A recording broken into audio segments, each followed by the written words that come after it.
주요 내빈을 소개해드리겠습니다. 정청래 당대표님 참석해 주셨습니다. 강준현 수석 대변인님 참석해 주셨습니다. 박지원 최고위원님 참석해 주셨습니다. 임성남 공동위원장님 참석해 주셨습니다. 이용성 공동위원장님 참석해 주셨습니다. 김기정 전 국가안보전략연구원장님 참석해 주셨습니다. 김병로 서울대 통일평화연구원 교수님 참석해 주셨습니다. 전봉궁 전 국립외교원 교수님 참석해 주셨습니다. 박영전 한국예술인복지재단 대표이사님 참석해 주셨습니다. 박철 전 통일부 실장님 참석해 주셨습니다. 여기 계십니다. 다음 전수미 숭실대학교 평화통일연구원 교수님 참석해 주셨습니다. 그럼 먼저 정청래 당대표님 인사 말씀이 있겠습니다.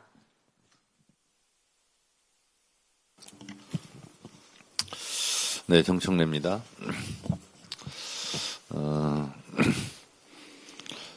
세상 사람들은 잘 모르겠지만 제가 사실은 남북관계 또 한반도 평화 이 부분에 대해서는 제가 진짜 오랫동안 제가 고민하고 또 나름대로 연구하고 그랬던 분야입니다.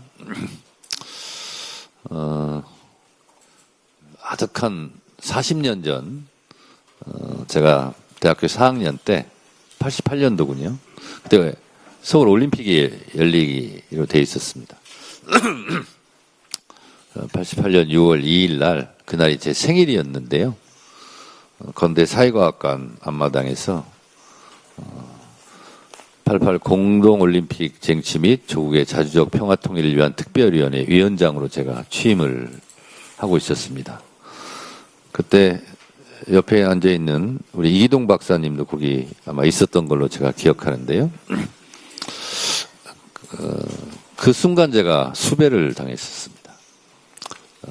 소위 말해서 북한 바로 알기 원년이었죠.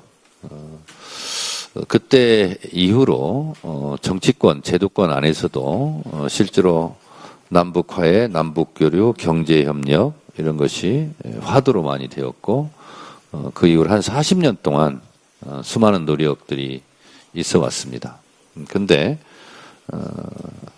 남북관계 문이 열리려고 하다가 또 닫혀지고 또 열리려다가 닫혀지고 이런 일이 제 기억으로 40년 동안 반복이 되었던 것 같습니다.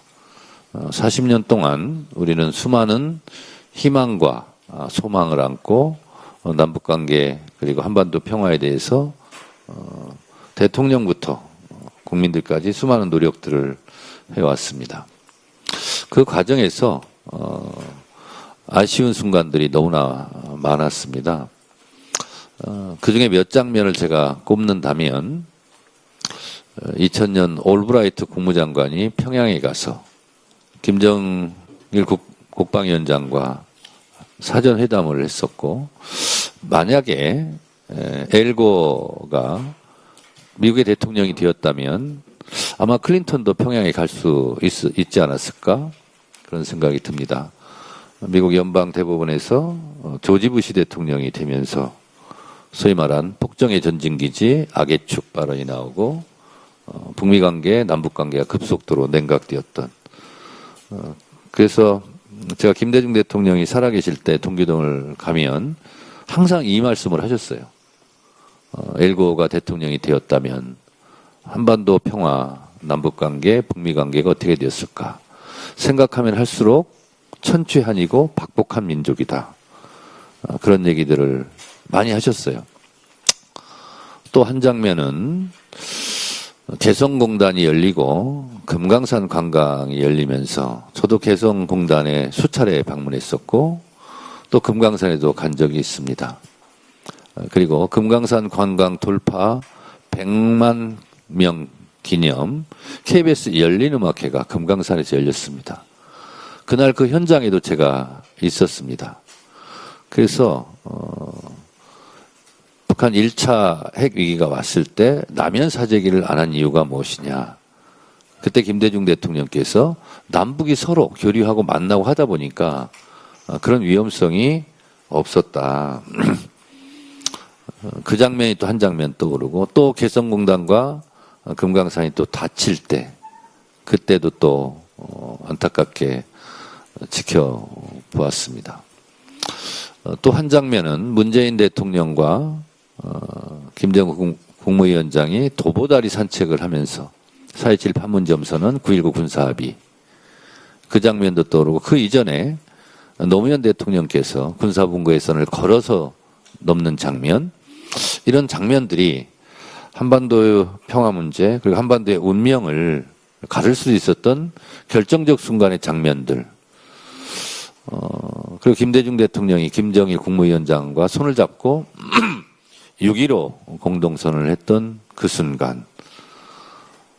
뭐 더 역사적으로 더 내려가다 보면 72년 7.4 남북공동성명 등 남북관계, 한반도 평화를 위한 노력들의 순간들이 있었습니다. 근데 그것이 이어지지 않고 자꾸 단절되고 끊어지면서 때로는 국지전이라도 일어나는 거 아니야? 이런 전쟁의 위기에 내몰린 적도 있었습니다. 저도 나름대로 한 40년간 한반도 평화와 남북관계를 나름대로 생각하고 고민하고 연구하다 보니 주마등처럼 흘러갑니다. 그런 것들이. 그러나 결코 포기할 수 없는 이 길을 우리는 또 가야 하지 않겠습니까? 제가 즐겨 쓰는 말이 평화의 길은 따로 없다. 평화가 곧 길이다. 김정일 국방위원장과 정주영 명예회장이 개성공단 완성을 얘기하면서, 개성공단이 완성되면 30만 노동자가 일하게 되고 3만 명이 남쪽 노동자인데, 개성시 개풍군 인구를 다 합쳐도 출퇴근할 수 있는 인구가 30만이 안 되는데 이거 어떻게 충당하려 하느냐 했을 때, 김정일 국방위원장이 그거 매우 간단합니다. 인민군대 옷 벗겨서 넣으면 됩니다. 라는 말했다는 일화를 제가 들은 적이 있는데, 개성공단 금강산 자체가 전쟁 방지턱 아니겠느냐, 이런 생각도 하면서 우리는 끝없이 한반도 평화에 대한 도전을 했었고 또 노력을 했었고, 근데 그것이 성사되려다가 멈춰서고 가다 멈추고 했었습니다. 그래서 우리는 다시 결코 포기할 수 없는 그 평화의 길을 다시 가야 하지 않겠습니까?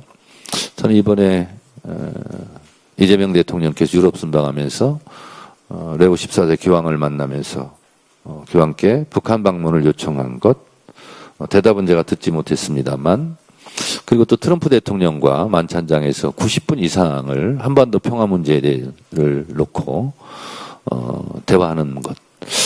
언제 우리 대통령이 미국 대통령과 이렇게 격의 없이 만찬장에서 한반도 평화라는 주제를 놓고 속 깊은 대화를 한 적이 있었던가, 이렇게 생각해 보면 어쩌면 한반도 평화의 문제도 우리가 생각하는 것보다 부지불식간에 급격하게 올 수도 있는 문제 아니냐.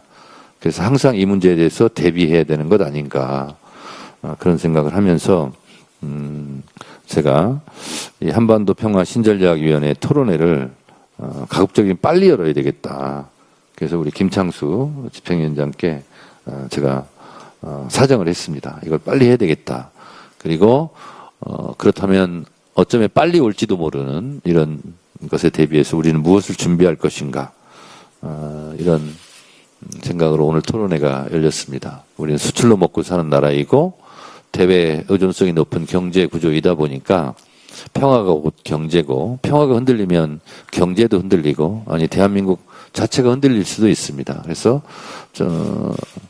여러 가지 분야가 다 중요하겠지만 이 남북관계, 북미관계, 한반도 평화 문제는 어쩌면 가장 중요한 문제이겠고, 우리의 운명과도 같은 것이고, 우리의 경제, 우리의 행복과 같은 부분에서 가장 중요한 포션을 차지한다 이렇게 생각을 합니다. 그래서 우리가 항상 대비하고 준비하자라는 차원에서 오늘 토론회를 긴급하게 마련하게 되었습니다. 오늘 이 토론회를 위해서 애써주신 우리 이용선 공동위원장님을 비롯해서 우리 김창수 집행위원장님 또 여러 가지 애를 써주신 모든 분들께 감사드립니다.